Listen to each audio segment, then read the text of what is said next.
Amis du jour, bonjour! Je suis très contente de vous retrouver aujourd'hui pour une vidéo que j'adore tourner.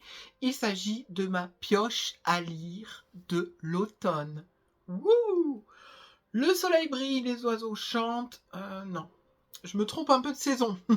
Le soleil ne va pas vraiment briller, les oiseaux ne vont pas vraiment chanter, la nature va se mettre en berne. Il va faire gris 90% de la journée, il va pleuvoir, il va faire humide, on va avoir froid, la pluie va transpercer nos vêtements, on va être trempé. Enfin bref, l'automne, une saison que beaucoup détestent, mais que moi j'adore. Pour fêter cet événement, je me suis préparé une pioche à lire de 30 livres que je vais vous présenter ici même, maintenant, dans cette vidéo. Vous allez voir que dans cette pioche à lire, il y a pas mal de genres, mais je trouve que pour cette année, le thriller a une place proéminente. Pourquoi? Parce que je me rends compte que j'adore lire du thriller l'automne. C'est vraiment la best saison pour moi pour lire ce genre. Et de plus, au mois de novembre, il y a le Black November de Séverine. Et alors là, moi, j'adore y participer. Je ne fais plus beaucoup de challenges dorénavant, depuis quelques années, mais c'est vrai que chaque année, je fais le Black November. C'est un rendez-vous incontournable pour moi. C'est marrant parce que je me dis que vraiment, le thriller, c'est vraiment un genre que je lis énormément vers octobre-novembre, et après le reste de l'année, c'est vrai que je ne m'y dirige pas automatiquement. Là, je pense que la moitié de ma pioche à lire, c'est du thriller. Pas mal de premiers tomes, pas mal de suites de sagas, et franchement, je pense que je vais m'éclater, tout simplement. Alors, petite chose que je tenais à vous dire avant de vous montrer ces 30 livres, je ne vous ferai pas de résumé les concernant. Je vous invite vraiment à vous rendre sur un site communautaire comme Livre Addict ou Babelio pour voir les résumés. Tout simplement parce que moi, les résumés, je ne vais pas les lire. Je vais peut-être avoir quelques petits souvenirs de quand j'avais trouvé le livre, quand j'ai acheté le livre. Mais sinon, il se peut que voilà, que je ne me souvienne pas. Et je me rends compte que j'aime de plus en plus vraiment plonger dans une lecture sans rien en apprendre, sans rien en savoir. Donc je ne vais pas changer mon fusil d'épaule, même si je fais une vidéo pâle, pioche plutôt. Et voilà, j'ai perdu le fil. C'est pas grave. Bon, je pense qu'on va commencer, hein, parce que l'intro qui dure plus de 3 minutes, voilà. Alors, la pile thriller, c'est par cela que je vais commencer. Je vais vous présenter le livre Octobre de Soren Svensstrup. Je pense que j'écorche le nom, mais c'est pas grave. C'est un roman qui est publié au livre de poche. Et là, vous voyez, octobre, des feuilles automnales, enfin voilà. Clairement, c'est vraiment le livre à lire là pour la saison de l'automne. On va continuer avec un premier tome de saga. Il serait peut-être temps que je me lance, puisque je dois avoir les 5-6 premiers tomes de cette saga dans ma bibliothèque. Donc voilà. Il s'agit du roman Amstramgram de H.G. Harlich, publié aux éditions 10-18. Bon, là, je ne vais pas vous faire de résumé. Je pense que tout le monde doit le connaître. Je dois être l'un des derniers à découvrir Helen Grace. Mais, ma foi, il me tarde vraiment.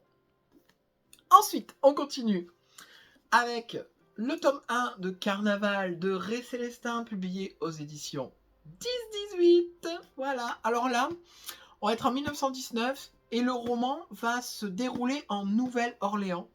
C'est une région que j'aimerais vraiment, vraiment, vraiment découvrir. J'adore tout ce qui s'en rapporte, que ce soit au niveau de la culture, mais au niveau également de leur histoire. J'avais adoré la série Trémé de HBO, qui était vraiment focalisée sur la Nouvelle-Orléans après le passage de l'ouragan Katrina. Et franchement, là, voilà, un livre qui se passe en 1919 en Nouvelle-Orléans, un thriller, moi, il m'en faut pas plus. Ensuite, on va continuer la saga d'Helen Grace avec le 4e tome intitulé Une peine déception de Patricia Cornwell, publié aux livres de poche. Un roman que j'avais trouvé à l'Emmaüs de Pau. Je me souviens que j'étais partie en chasse vraiment de la saga je viens de le dire en plus. Hein. C'est Kay Scarpetta. Je pense que j'ai dit Ellen Grace en vous présentant le livre. Je dis n'importe quoi, c'est Kay. Kay, c'est vraiment un personnage que j'ai eu envie de découvrir grâce à Séverine. J'ai dévoré les 3 premiers tomes que j'ai adoré. Et là, ben, une peine déception, j'avoue que j'ai très envie de le lire, vous voyez, dans une vieille édition. Je sais pas pourquoi, mais pour moi, vieille saga, je me le dois de découvrir dans une vieille édition. Bon, c'est écrit tout petit, mais ce n'est pas fort grave. Voilà. Bon, alors là, je ne sais pas si... ouais, si c'est du thriller. Hein. Ce sera mon premier R.J. Ellory. Et j'ai l'intention de découvrir cet auteur avec Le jour où Kennedy n'est pas mort. Publié au livre de poche. Alors là, franchement, le titre me laisse songeur. Est-ce qu'on va partir dans une uchronie, dans un... Qu'est-ce qui se serait passé si je n'en ai aucune idée. Et ma foi, il me tarde de le découvrir par moi-même. Voilà. On continue avec un deuxième tome de saga. Le premier tome, je l'ai lu il y a facile 4-5 ans, lors d'un Black November. Il m'en reste quelques souvenirs. J'espère que l'auteur fera quelques piqûres de rappel. Il s'agit du journal de ma disparition de Camilla Greb, publié aux éditions Le Livre de Poche. Donc là, on est dans un duo d'enquêteurs. Alors, l'homme est flic. Il me semble que la femme est profileuse. La particularité de celle-ci, c'est qu'elle est atteinte de la maladie d'Alzheimer précoce. Donc ça ajoute une touche assez particulière à la saga, enfin du moins au premier tome. Il me tarde de découvrir ce deuxième tome, parce que je me souviens que j'étais ressortie de ma lecture du premier vraiment enthousiasmée. J'avais beaucoup aimé, j'avais adoré, il y avait un rythme très soutenu, je ne m'étais pas ennuyée un seul instant, et je ne comprends pas pourquoi j'ai attendu tant de temps pour lire le tome 2. Parfois, je ne comprends pas. Ensuite, toujours du thriller, hein, les amis. Je vous ai dit, là, j'ai la patate en thriller. J'ai l'intention de découvrir le premier tome encore et toujours. Je me rends compte que si je me tiens à cette liste, je vais commencer énormément de nouvelles sagas. C'est catastrophique, mais après, c'est des sagas où j'ai plusieurs tomes dans ma bibliothèque et je me dis qu'il serait temps que je mette le pied à l'étrier. Bon, hors sujet clos. Je vais donc découvrir le premier tome de la saga du Bureau des Affaires Occultes de Éric Foissier. Voilà, alors ce titre, je l'ai vu pas mal circuler sur la blogosphère. Il n'y a pas eu que des critiques positives, malheureusement. Et j'avoue que apparemment, ça se passe en plein cœur de l'automne, en 1830, dans un Paris fiévreux, encore sous le choc des journées révolutionnaires de juillet. Donc, vraiment, ça va être l'après l'été. Il va y avoir des faits historiques. Il va y avoir un tueur en série. Enfin bref. Franchement, là, je pense que je suis vraiment dans le thème de la saison. On continue avec un premier tome. Ah, je me fatigue, mais il y a tellement de sagas que je dois commencer depuis de nombreuses années que je me dis cette année sera la bonne. Je vais donc me lancer dans la saga du département V avec le premier tome intitulé Miséricorde de Jussi Alder Olsen, publié au livre de poche. Là aussi, je ne vais pas vous faire l'affront de vous présenter la saga. C'est un peu une équipe d'enquêteurs qui enquête sur des cold cases. Donc, pour ceux qui ne savent pas ce que c'est des cold cases, c'est des affaires qui sont anciennes, la plupart du temps, enfin, c'est même tout le temps, je pense. C'est des affaires avec homicide. Donc, j'ai hâte de le découvrir, mais c'est vrai que j'ai un peu peur, parce que j'ai tellement entendu de choses sur cette saga que, avec le temps, je me demande si elle est vraiment faite pour moi. Et je pense que là, cette année, je vais voir ce qu'il en est avec le premier tome, et je verrai si je vais au bout, ou si je poursuis la saga ou pas. Encore un premier tome, c'est n'importe quoi, les amis.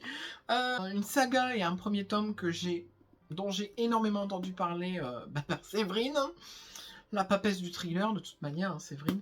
Il s'agit de L'île des chasseurs d'oiseaux de Peter May, publié aux éditions Babel Noire. Là, c'est une trilogie que j'ai dans ma bibliothèque. Séverine en a eu un avis dithyrambique. J'ai vu d'autres avis circuler concernant cette saga qui sont tout aussi dithyrambiques. Donc, je me suis dit, allez, cette année, on y va, on se lance. Je continue. Ça va, vous arrivez à suivre? Moi, j'avoue que c'est lourd, mine de rien. Un one-shot. Et oui, ça arrive. Un one-shot d'un auteur que j'ai lu le premier tome de sa saga mondialement connue, intitulé Le Chuchoteur, et pour lequel je n'ai pas du tout, mais pas du tout accroché. Donc oui, ne me jetez pas de pierre, je sais, c'est horrible parce que cette saga n'avait que des avis dithyrambiques et moi, vraiment, je vais me faire des ennemis en disant ça, mais ce premier tome, je me suis forcé à aller jusqu'au bout et ça a été un calvaire. Donc là, voilà, 3 ans après, je retente l'auteur, donc Donato Carisi, avec La fille dans le brouillard, publié aux éditions Le Livre de Poche. Bon. J'avoue que je mise beaucoup, quoi, parce que je me dis que si celui-là, j'adhère pas trop, ben au final, est-ce que ça voudrait peut-être pas dire que je ne suis pas fait pour l'auteur, tout simplement. Ça arrive parfois. On continue avec le premier tome d'une trilogie, encore et toujours. Cette fois-ci, je vais vous parler des Corps de Verre de Erik Axelsson, et qui est publié aux éditions Babel Noir. Je suis désolée pour les noms d'auteurs norvégiens que j'écorche parce que clairement, je ne sais pas du tout comment ça se prononce. Bon, là, c'est la première phrase du résumé qui m'a donné envie, je m'en souviens encore. Hein. C'est un peu partout en Suède, des jeunes mettent fin à leur vie. Une vague de suicides étranges selon des mises en scène horriblement méticuleuses. Il m'en faut pas plus. Ça peut être vachement sympa. Est-ce que ça va partir dans du fantastique? Est-ce que ça va partir dans toute autre chose? Mais en tout cas, juste cette phrase d'accroche, pour moi, c'est banco. Je signe direct. Un one-shot. Un one-shot que l'amie Séverine a beaucoup aimé. C'est une lecture qu'elle a fait il y a bien 7-8 ans. Donc c'est pas tout neuf, hein. Il s'agit d'un roman de Jérôme Loubry intitulé Les chiens de Détroit, et toujours publié chez Le Livre de Poche. Voilà. Cette vidéo n'est pas sponsorisée par Le Livre de Poche, ni par Séverine, je vous le jure. Bon, là, je pense que je ne vais pas trop présenter non plus, hein, puisque c'est un roman qui a fait pas mal parler de lui à sa sortie. Et il me tarde de le lire, même si j'avoue que j'ai un peu peur, parce que je me dis c'est peut-être pas tout à fait ma cam. Dernier roman thriller. Je rigole parce que c'est encore le premier tome d'une saga et c'est encore une saga qui a été encensée par l'amie Séverine. Il s'agit de La pluie de néon de James Lee Burke, publié aux éditions Rivage Noir. Et dans ce roman, on va rencontrer Dave Robichaud, qui est un flic que Séverine a découvert avec un tome un peu plus éloigné, il me semble, et qu'elle avait adoré. Donc là, il me semble, si je ne dis pas de bêtises, que ça se passe aussi à la Nouvelle-Orléans. Il me semble. Donc les marécages, tout ça, voilà, comme je vous le disais un peu plus tôt, avec, je ne sais même plus lequel. Ah, je suis perdue. Vais-je le retrouver ou pas? Avec Carnaval, bah voilà. C'est typiquement ma cam. Nouvelle-Orléans, meurtre. C'est tout pour moi, quoi. Donc clairement, j'espère que ça le fera au moins avec un des deux, voire les deux, pourquoi pas. Voilà. Bon, les amis, je vois 14 minutes pour vous parler de thriller. Ma foi, c'est pas mal. Là, j'ai 2 romans jeunesse à vous présenter. Parce que oui, je vais également lire de la jeunesse. Le premier, il s'agit d'un premier tome de saga. Putain, je radote, les amis. Il s'agit du premier tome de la saga Cœur d'encre de Cornelia Funk, qui est publié aux éditions Folio Junior. Là, clairement, c'est un livre qui parle de livres.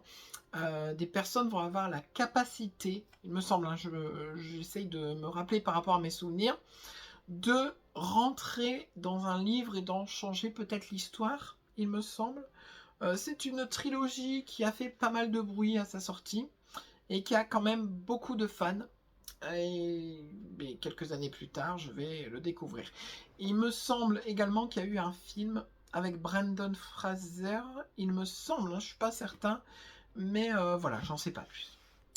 Le dernier tome de saga, enfin le dernier livre de saga jeunesse, il s'agit encore d'un premier tome. Il s'agit de Strom, qui est écrit par Emmanuel et Benoît de Saint-Chamas et qui est publié chez Nathan. Une vieille saga jeunesse et apparemment il y a pour thématique le voyage dans le temps. Tout ce que j'adore. Bon, après la jeunesse, on va partir sur un roman uchronie avec encore et toujours le premier tome d'une saga qui s'intitule Lynchbuntunnel d'Oksana Hop, publié chez Rebelle Éditions. Et là, la phrase d'accroche va tout vous dire, les amis. Et si le dénouement de la Seconde Guerre mondiale n'était pas celui qu'on connaissait? 200 ans après la victoire d'Hitler, Germania n'est plus un mythe. Voilà. Je ne veux pas en savoir plus. Apparemment, c'est de l'Uchronique / Young Adult. J'avoue que quand la saga était sortie, moi, de par sa thématique, ça m'avait vraiment donné envie de la découvrir. Voilà, j'espère que ce sera pour cette année, puisqu'elle rejoint ma pioche à lire. Après avoir découvert le père, enfin, pas avoir découvert le père, non. Le père est l'un de mes auteurs préférés. Je vais donc découvrir le fils, il serait peut-être temps, puisque je vais lire Drôle de temps de Joe Hill, publié aux éditions Le Livre de Poche, que mon amoureux m'a offert. Donc dedans, il me semble qu'il y a 4 nouvelles qui a pour thématique le temps. Voilà. Et quand on voit un petit peu la couverture et tout, je me dis que c'est typiquement la lecture estivale, clairement. Bon, après, je passe là maintenant sur 2 romans d'urban fantasy. Je préfère vous prévenir tout de suite, 2 tomes 1. Le premier, ça va être une relecture, je l'ai lu mais il y a une dizaine d'années, donc je ne m'en souviens plus du tout. J'ai décidé de me relancer dans la saga de Mercy Thompson. Donc le tome 1 s'intitule L'appel de la lune et c'est de Patricia Briggs, publié aux éditions Milady. Mercy Thompson, là aussi je ne veux pas vous faire l'affront de vous la présenter parce que vous la connaissez.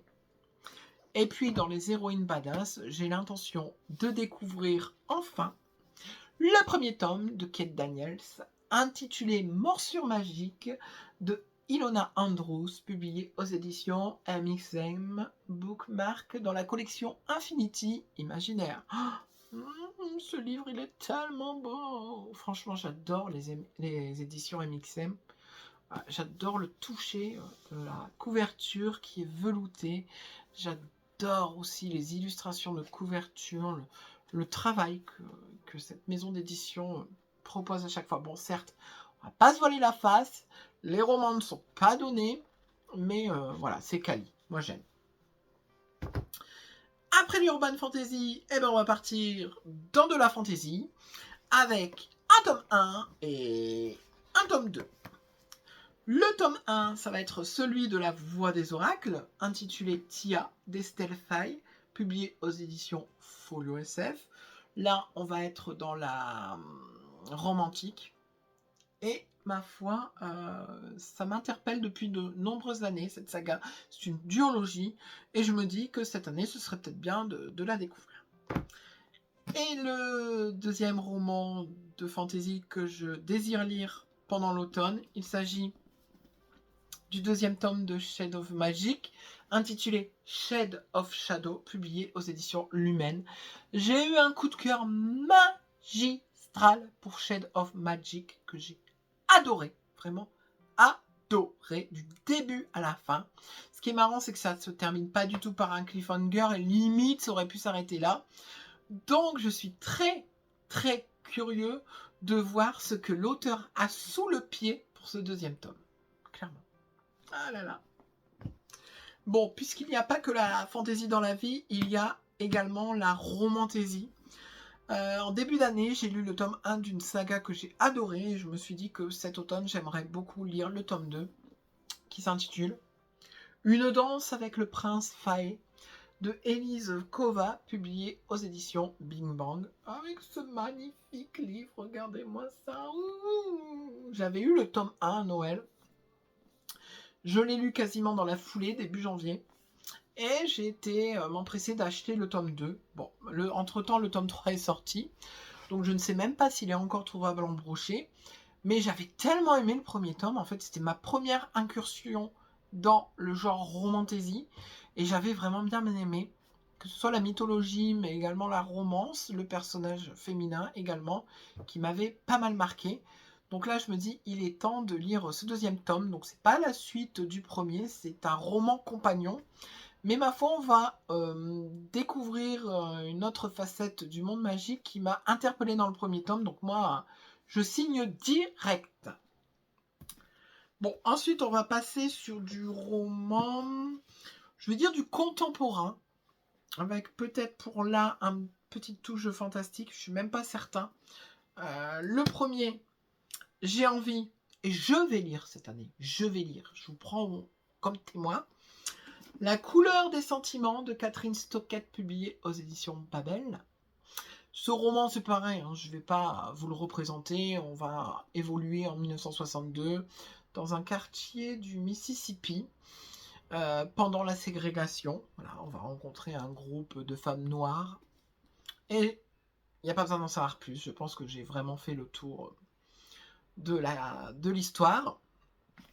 Et dans notre roman contemporain, il s'agit de L'ombre du vent de Carlos Ruiz Zafón, qui est le premier tome du cimetière des livres oubliés et qui est publié chez Pocket. Là aussi, c'est un roman que mon homme m'avait acheté quand nous habitions encore au Pays Basque. Bon, je vous présente un tome 1 que j'ai lu, mais je pense que je vais relire plus le tome 2. En automne, je vais me relancer dans la fameuse saga Blackwater de Michael McDowell et qui est publiée aux éditions Monsieur Toussaint à l'ouverture.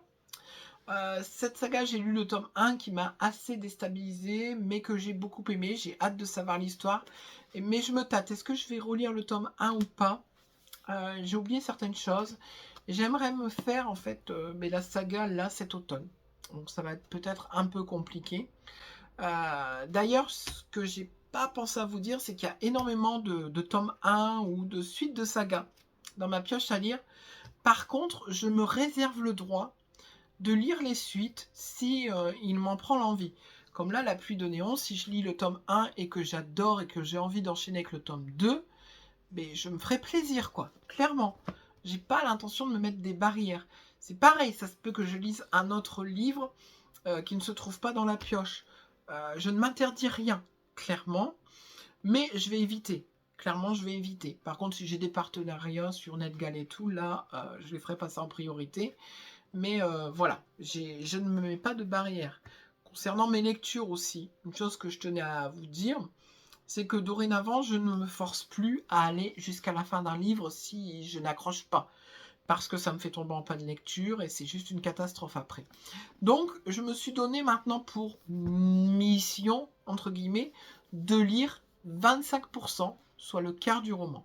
Si j'aime, je continue. Si je n'aime pas, j'arrête. Parce que j'ai tellement de livres là derrière. D'ailleurs, ma bibliothèque est un peu à trous. Vous voyez, j'ai tout enlevé des étagères. Mais toujours est-il que voilà, j'ai tellement de livres à lire que j'ai plus envie de perdre du temps avec des livres qui ne me satisfont pas. Voilà. Bon, petit aparté terminé. On continue. Deux classiques que j'ai très envie de découvrir cette année. Le premier, il s'agit du Maître des Illusions de Donna Tartt, publié aux éditions Pocket. J'ai la magnifique édition collector qui était sortie il y a quelques années, que je trouve juste sublime. Ouais. Oh là là. Que c'est beau. Ce roman, c'est pareil, j'ai très envie de le découvrir depuis un petit moment. Et je me dis que cette année pourrait être enfin la bonne. Autre roman que je pourrais classer dans la catégorie classique, il s'agit de Ne tirez pas sur l'oiseau moqueur de Harper Lee, publié aux éditions Le Livre de Poche. Là, il va être question d'un procès. Un avocat blanc qui est commis d'office pour défendre un noir accusé d'avoir violé une blanche. Voilà. Donc là, on va être en 1960, en pleine ségrégation. Enfin voilà. Je ne vais pas vous faire l'affront de vous le présenter. Je pense que tout le monde le connaît. On va continuer avec 2 romances. Il reste que 3 livres à vous présenter, les amis. C'est là que je me dis quand même que j'ai été très en mode je mets tout ce qui me passe par la main dans cette pioche à lire. Mais lire tout ça en 3 mois, clairement c'est impossible, on s'en fout, je voulais du choix et j'en ai. J'ai envie de me relire, parce que j'ai lu il y a une dizaine d'années, le tome 1 de la série Outlander, donc le Chardon et le Tartan, de Diana Gabaldon, publié aux éditions J'ai lu, voilà, une belle petite bricasse de quasiment 800 pages. Par contre, si vous avez peur de vous lancer, sachez une chose, c'est que je l'ai lu quand il est ressorti en poche. Je pense que ça doit bien faire une dizaine d'années, hein. Ouais. Et quand il était sorti en poche, que j'avais commencé à le lire, en fait, je n'avais plus été capable de le reposer. Et les pages défilaient à une vitesse et d'une fluidité juste extraordinaire. L'histoire est passionnante, captivante, les personnages sont attachants, enfin bref.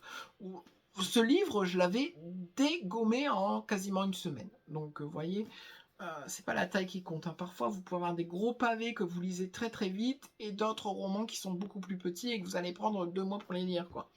Donc clairement, celui-là, si vous hésitez de par sa taille, les amis, franchement, allez-y, c'est pépite.